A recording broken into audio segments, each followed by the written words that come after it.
All right, I believe we have a live look right now at Tropical Storm Helene as it continues to develop this morning. Now set to go through a process called rapid intensification over the next 24 to 36 hours before it makes landfall. Meteorologist Chris Mulcahy here now, as well as Larry Sprinkle. Chris, you did a weather IQ on explaining all of this.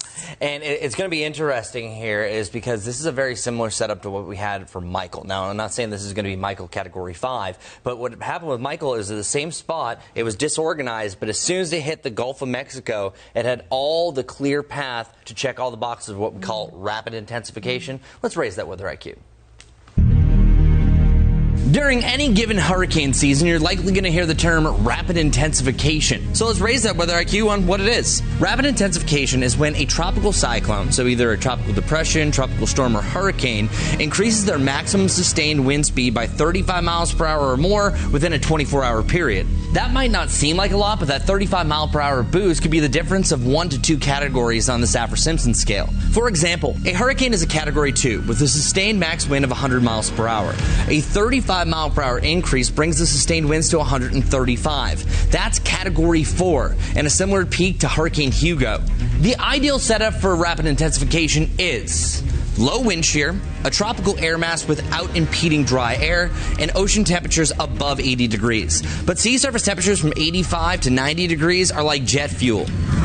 The most significant rapid intensification on record was Hurricane Patricia back in 2015. Patricia rolled over waters that were up to 88 degrees. Patricia was a Category 1 hurricane with max sustained winds of 85 miles per hour on October 22nd. 24 hours later, it was a monster Category 5 west of Mexico with winds up to 205 miles per hour. That's a 120 mile per hour increase. Rapid intensification is becoming more and more common and problematic, where 70% of all of our billion-dollar tropical cyclones rapidly intensified. I'm meteorologist Chris Mulcahy with WCNC Charlotte. Very intense music. Yeah, well, I literally, when I was searching music, put intense, and that's what I came up for. That's how it feels. And we dropped that fact that 70% of all those billion-dollar disasters rapidly intensified, and one of the prime spots for this is the Gulf of Mexico. Now, Wilma, one of the lowest barometric pressure and strongest hurricanes we've ever had, that went through rapid intensification. You've heard of Dorian, Michael. There's a bunch of names that check these boxes, and it looks like Helene is going to be added to that list. Yeah, something that, you know, if you go back maybe 5, 6, 7 years ago, we never talked about it. But I think, you know, with the climate change, it's going to happen more and more often. Right now, at this particular moment, still tropical storm force winds, and this is Helene, the new advisory coming up shortly, probably at that time. Wouldn't be surprised if it's not hurricane force. If not, it will be later today. Still in the northwest part of the Caribbean, moving into the Gulf of Mexico, near Cozumel and Cancun, and starts to move into the Gulf of Mexico. With us, as Chris was talking about, those warm water temperatures, mid to upper 80s. So here's what we're talking about as far as Helene's impacts. Really, tomorrow and Friday, flooding, a definite possibility. Winds, gusty winds over 40 miles an hour. We're talking about heavy rain. Even in the Charlotte metro area, we could see 4 to 6 inches of rain. Those mountain communities, over 10 inches of rain. They could see mudslides there. So flash flooding Thursday and Friday, gusty winds 30 to 50 miles per hour, scattered power outages. So the soil is going to be totally saturated. Trees go down, limbs hit power lines. We get power outages, so that is going to be a major issue, especially Friday morning. Take a look at some of these. These are computer models, estimated possibilities, 6 to 11 inches. Southwestern mountains west of Asheville, those areas could get over 11 inches, 4 to 5 inches here. And east of here, maybe 2 to 4 inches. And we'll see those winds gusting. It'll take you to Friday morning, early about 2 a.m. This takes us up to about 9 a.m. with winds gusting over 40 miles an hour. They stay strong all the way till about noontime. So your Guy Roofing 7-day forecast, not too bad, low 80s today.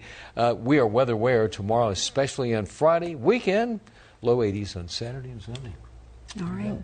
Of course, were you going to say something else? I was just going to say, for the mountain communities, the reason why this is such a big deal is not just because of Helene. It's a perfect setup because you have this front that is stalled out just west of the mountains, and then that's going to be fed by moisture. So they're going to see the precursor to a bunch of flooding. Like 3 to 6 inches could fall over the next couple of days before Helene even arrives. Once Helene arrives, of course, that's going to double the amount, and we've seen that historically, such as what happened with the Hidden Night Campground. We had a couple of days of rain, and then you had one big rain from a tropical system, and that's just where the creeks just overflowed. Yeah, the National Weather Service is basically indicating this predecessor rain event, PRE is what they call it.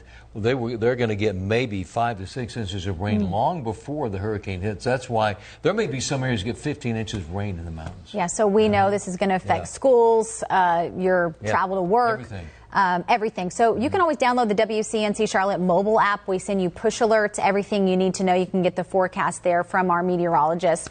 And we're going to be on air Friday morning, 4 a.m. to 7 a.m. and then cut-ins throughout the Today Show to keep you updated and let you know how it's going to affect you. So we hope you tune in. Thanks, everybody. Stay safe.